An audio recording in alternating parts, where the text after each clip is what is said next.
నాగర్ కర్నూలు నుంచి ఆర్ఎస్పీ, మెదక్ నుంచి వెంకట్రామరెడ్డి, మరో ఇద్దరు ఎంపీ అభ్యర్థులను ప్రకటించిన బీఆర్ఎస్. ఇంకో 4 సీట్లు పెండింగ్.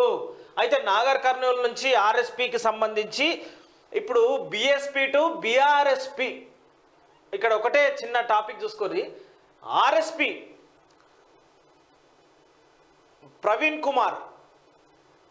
కుమార్ మాజీ ఐపీఎస్ ప్రవీణ్ కుమార్ ఏం చేశారంటే, స్టేట్ బీఎస్పీ కన్వీనర్గా ఒకవేళ బీఎస్పీ పార్టీ కనుక ఇక్కడ ప్రభుత్వం నడిపే దిశగా సీట్లు గెలుపొంది ప్రభుత్వాన్ని ఏర్పాటు చేస్తాం, ముఖ్యమంత్రి పీఠం ఉండేటువంటి ఆర్ఎస్పీ ఈరోజు బీఆర్ఎస్పీ మారిపోయాడు. బీఆర్ఎస్పీ అంటే బీఆర్ఎస్లో చేరపడంతో బీఆర్ఎస్పీగా మారిపోయాడు.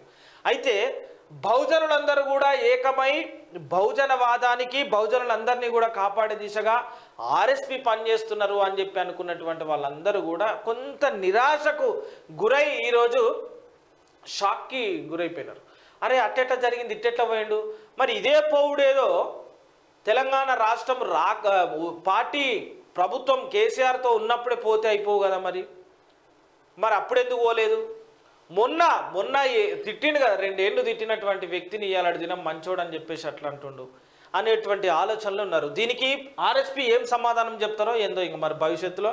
ఇప్పుడు నాగర్ కర్నూలు ఎంపీగా పోటీ చేస్తుండు, మరి అక్కడ బహుజనులందరూ కూడా ఏకమై మరి గెలుపు దిశగా పనిచేస్తారా, లేకపోతే మమ్మల్ని హట్ చేసిండు, మమ్మల్ని కించపరిచిండు, మళ్ళీ బీఆర్ఎస్లోకి ఎందుకు పోయిండు అని చెప్పేసి ఏ నినాదం తీసుకుంటారు చూడాల్సిందే.